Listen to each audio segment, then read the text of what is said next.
건강한 생활 습관을 지켜드리는 쿠키 건강 뉴스 시작합니다. 국민연금의 첫 보험료를 정부가 대신 내주는 방안이 추진될 것으로 보입니다. 이른바 생애 첫 연금보험료 지원제인데요. 실현되면 만 18세가 되는 고등학교 3학년 학생부터 자동으로 국민연금에 가입되는 구조입니다. 이재명 정부 출범과 함께 대선 공약이었던 생애 첫 연금보험료 지원제도 도입 논의가 본격화될 전망입니다. 이 제도는 만 18세 청년을 대상으로 생애 첫 국민연금 보험료를 국가가 대신 납부하는 방식입니다. 소득이 없어도 자동으로 가입되며 보험료는 납부 예외자로 분류돼 당장 내지 않아도 됩니다. 국민연금은 가입 기간이 길수록 수령액이 늘어나기 때문에 조기 가입으로 혜택을 확대할 수 있다는 취지입니다. 국민연금 연구원에 따르면 2020년 기준 18세에서 34세 청년의 국민연금 사각지대 비율은 53.3%로 다른 세대보다 훨씬 높습니다. 이 정책이 시행되면 청년의 가입률이 오르고 연금 효능감도 높아질 것으로 기대됩니다.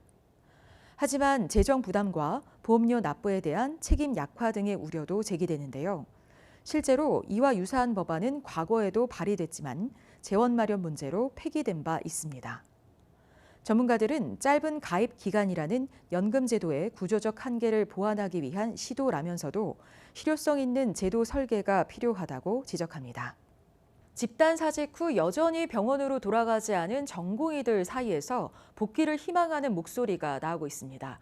하지만 이들은 전공의 단체와 의사협회가 사태 해결에 소극적이라며 강한 불만을 드러냈습니다. 사직한 전공의들 일부가 오는 9월 복귀 의사를 밝혔습니다. 서울시 의사회에 따르면 200여 명의 전공의가 복귀 희망의 뜻을 전달했습니다. 이들은 대한전공의협의회의 공지로 5월 모집 당시 복귀를 미뤘지만 이제는 돌아가고 싶다고 밝혔습니다. 하지만 대전협과 의협이 여전히 해결 의지를 보이지 않고 있다고 비판했습니다.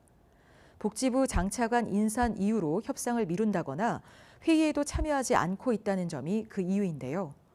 전공의들은 지난해 사직한 전공의 정원 보장, 8월 전문의 시험 시행, 9월 인턴 전공의 모집 등 복귀 여건이 보장된다면 돌아갈 수 있다고 주장했습니다.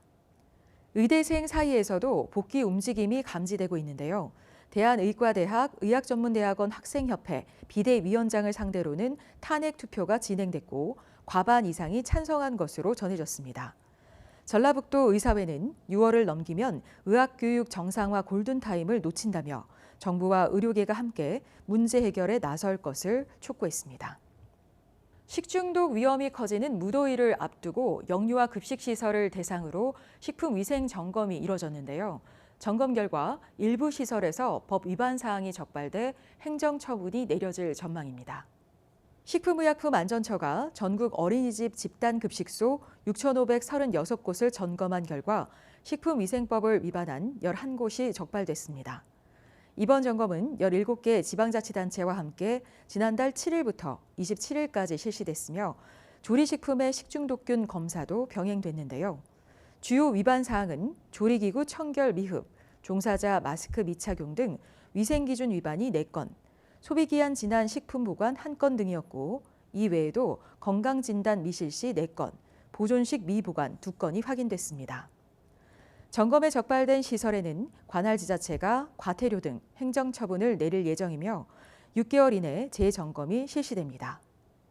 또한 조리식품 기구 등 766건을 수거해 식중독균 오염 여부 등을 검사한 결과 현재까지 검사가 완료된 693건 중 조리식품 1건에서 기준치를 초과한 대장균이 검출돼 행정조치가 내려졌습니다.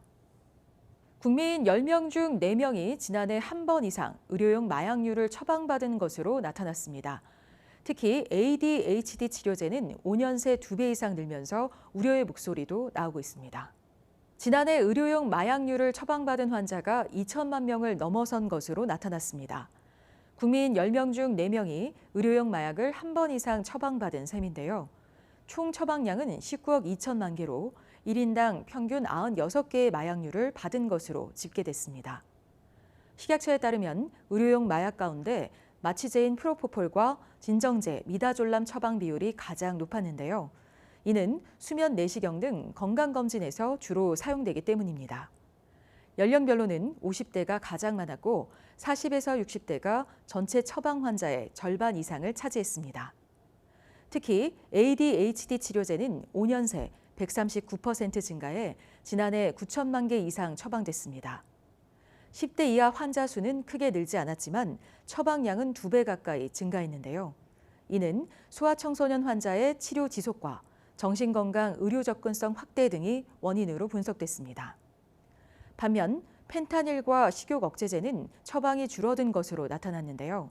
이는 오남용 방지 알림 제도 등 정부의 관리 정책이 효과를 보였기 때문입니다.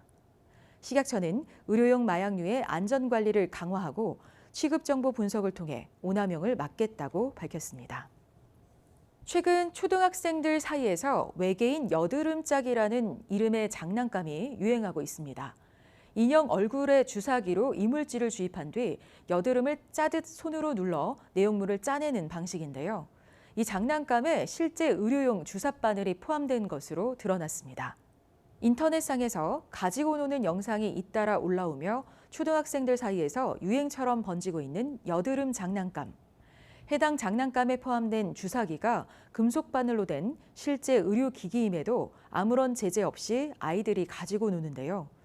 끝이 매우 날카로워 어린이가 사용 중 찔리거나 다칠 위험이 큽니다. 이 제품은 3,000원대 가격으로 학교 앞 문구점과 무인 매장은 물론 온라인 쇼핑몰에서도 별다른 제한 없이 유통되고 있습니다.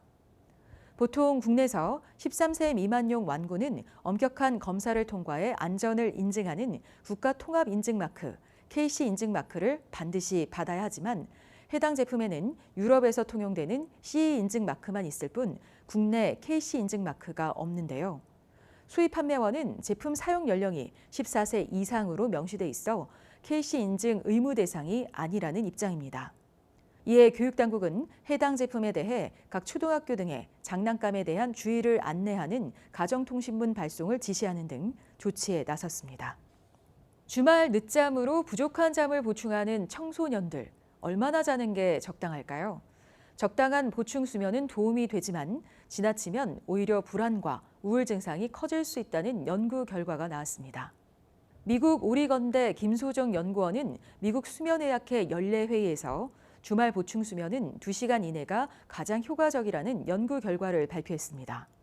연구팀은 만 13세 청소년 약 1,800명을 대상으로 스마트워치를 활용해 평일과 주말의 수면 시간을 측정하고 내면화 증상, 즉 불안과 우울 수준을 비교했습니다. 그 결과 주말에 평일보다 2시간까지 더 자는 경우 불안이나 우울 증상이 유의하게 감소한 것으로 나타났는데요. 하지만 2시간을 초과해 수면 시간이 길어질수록 불안, 우울 등의 내면화 증상이 소폭 증가하는 경향을 보였습니다. 김 연구원은 주말에 평일보다 덜 자거나 상당히 오래 더 자는 건 모두 더 높은 불안 증상과 관련이 있다며 주말 보충 수면이 너무 적거나 많으면 피로감, 신체적, 정신적 증상 해소에 오히려 방해가 될 수 있다. 10대의 규칙적인 수면이 무엇보다 중요하다고 강조했습니다. 미국 수면의학회는 13에서 18세 청소년들에게 최적의 건강을 위해 하루 8시간에서 10시간 수면을 권장하고 있지만 평일에 충분히 자는 청소년은 23%에 불과한 것으로 나타났습니다. 지금까지 쿠키 건강단신이었습니다. 계속해서 일상에 꼭 필요한 건강 팁을 전해드리는 건강톡톡 이어갑니다. 소변색이 평소와 다르다? 혹시 내 몸에 이상이 생긴 건 아닐까 걱정되신 적 있으시죠? 사실 소변은 건강 상태를 보여주는 신호등 같은 존재입니다. 색깔과 거품, 냄새만 잘 봐도 신장 질환부터 무리한 운동 습관, 심지어 암의 징후까지 조기에 알아챌 수 있는데요. 소변 상태로 알아보는 우리 몸의 건강 신호, 주의해야 할 질환과 관리 팁까지 함께 전해드립니다. 우선 소변색이 짙은 갈색이나 콜라색처럼 보인다면 단순 탈수나 식이의 영향이 아닌 횡문근 융해증일 가능성이 있습니다. 이 질환은 과격한 운동 후 근육이 파괴되면서 근육 내 미오글로빈이 소변으로 배출돼 생기는 건데요. 초기 증상은 심한 근육통, 그리고 소변이 콜라처럼 짙어지는 현상입니다. 심하면 급성 콩팥 손상이나 전해질 불균형, 사망에 이르는 합병증까지 나타날 수 있어 주의해야 합니다. 특히 요즘처럼 날씨가 더워질 땐 무리한 운동이 신장 건강에 치명적일 수 있습니다. 횡문근 융해증을 예방하려면 갑작스러운 고강도 운동은 피하고 운동 전후에는 충분한 수분을 섭취해야 하고요. 특히 운동 중 근육통이 심하고 소변색이 짙어졌다면 절대 무시하지 말고 신속히 병원을 찾으셔야 합니다. 운동도 체력에 맞게 천천히 습관처럼 늘리는 게 가장 건강한 방법입니다. 소변에 거품이 많고 탁하다면 단백뇨를 의심해 볼 수 있습니다. 단백뇨는 소변에 비정상적으로 단백질이 섞여 나오는 상태로 신장 기능이 약해졌다는 신호일 수 있는데요. 특히 당뇨병이나 고혈압이 있는 분들이라면 더욱 주의가 필요합니다.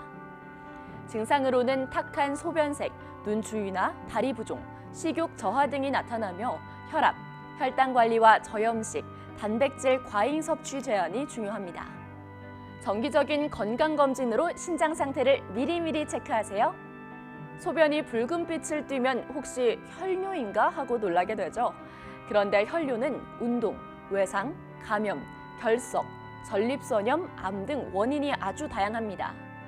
특히 40세 이상 중장년 남성이라면 방광암, 전립선암, 신장암과 같은 비뇨기계 종양 가능성도 배제할 수 없는데요. 단, 모든 혈뇨가 심각한 질환의 신호는 아니니까 증상이 반복되거나 지속된다면 병원 검진을 꼭 받아보시는 게 좋습니다. 소변 이상 신호를 막으려면 평소 신장을 지키는 생활 습관이 중요한데요. 저염식을 하고 단백질 섭취는 적당히, 운동은 과격하지 않게 꾸준히, 혈압과 혈당은 정기적으로 체크하고 무엇보다 수분 섭취를 충분히 해주셔야 합니다. 신장은 침묵의 장기라고도 불리는데요. 겉으로 드러나는 증상 없이 조용히 망가질 수 있기 때문에 작은 소변 변화도 절대 놓치지 마시고 오늘부터 소변이 보내는 신호에 귀 기울여 주세요. 날이 좋아서 한 잔, 비가 와서 한 잔, 더워서 한 잔, 또 추워서 한 잔. 술로 맺고 술로 푸는 계절입니다.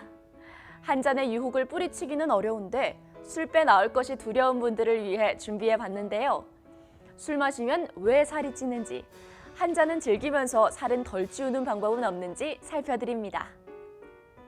오늘도 한 잔 생각나는 분들, 술은 좋은데 살은 싫은 분들 주목하세요.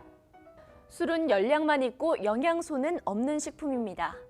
우리 몸은 알코올이 들어오면 알코올 분해 효소로 분해한 후 일정 부분만 흡수해 에너지로 사용하고 나머지는 배출하기 때문에 지방으로 저장되지는 않죠. 그런데도 술을 마시면 살찌는 이유는 뭘까요? 술 자체가 고열량 음식이면서 폭식을 유도하는 존재이기 때문입니다. 알코올 자체가 1g당 7kcal를 내는데 단백질이나 탄수화물이 1g당 4kcal, 지방이 9kcal인 것을 생각하면 꽤 높은 혈량이죠. 생맥주 500ml의 칼로리는 240kcal, 소주 한 병은 408kcal에 달하는데요. 소주 한 병이 피자 2조각 반이나 방울토마토 무려 172개와 비슷한 열량이라고 해요. 이러니 안주 없이 술만 마셔도 칼로리가 쌓이는데 술자리에서 곁들이는 안주 어때요? 달고 짜고 칼로리 높은 음식들이 많습니다. 알코올이 뇌의 식욕 조절 중추와 혈당 수치, 억제력과 관련된 호르몬에 영향을 미치기 때문에 술을 마시면 충동적인 행동을 억제하기 어려워지고 고칼로리 음식을 더 쉽게 선택하게 되거든요. 게다가 알코올은 몸속에 필요 없는 영양 성분이라 에너지원으로 사용되는 탄수화물이나 단백질보다도 먼저 에너지원으로 사용됩니다. 이로 인해 술을 마셔도 포만감이 오래 지속되지 않고 몸에 다른 영양 성분 섭취가 필요하다는 신호 체계를 작동시킵니다. 그러다 보니 평소보다 더 많은 열량을 섭취하게 돼 몸속 에너지가 필요 이상으로 많아지죠. 과잉된 에너지는 지방의 형태로 축적되는데 고열량 안주까지 더해져 지방으로 쌓일 위험이 더 커지는 겁니다. 여기서 문제는 알코올이 스트레스 호르몬 코르티솔 분비를 촉진한다는 점입니다. 코르티솔은 체내 지방세포 속 특정 효소에 작용하면서 지방 분해를 억제하는데 그 효소가 복부에 집중돼 있습니다. 즉 알코올로 코르티솔이 많이 생기면 특히 복부 지방이 잘 분해되지 않아 뱃살이 늘어나게 됩니다. 술 종류에 따라 살이 더 찔 수도 있는데요. 당질이 많고 적음에 따라 달라지는데 당질은 쉽게 말해 설탕이라고 생각하시면 됩니다. 인슐린 분비를 활성화시키고 그 인슐린은 지방 합성을 활성화하기 때문에 당질이 많이 함유된 술이 살찔 위험이 높이는 거죠. 그러면 술의 종류를 좀 살펴볼까요? 먼저 발효주는 재료인 보리, 포도, 쌀 같은 탄수화물, 특히 전분과 당이 발효되면서 술이 됩니다. 그중 맥주는 당이 좀 많이 남아있는 편이고 다른 술에 비해 탄수화물 함량이 높아서 살이 더 찌는데요. 발효 방식에 따라 나뉘는 에일과 라거 중에서는 에일이 알코올 도수가 높고 당 함량은 낮아서 그나마 살이 덜 찔 수 있습니다. 그리고 또 다른 발효주인 와인. 증류주들에 비해서는 살찔 확률이 더 높지만 스위트한 종보다 드라이한 와인이 대부분 당질이 적기 때문에 다이어트에는 좀 더 유리하고요. 막걸리, 동동주는 발효주 중에서도 좀 더 진하고 단 느낌이 있죠. 실제로도 당질이 좀 많은 편입니다.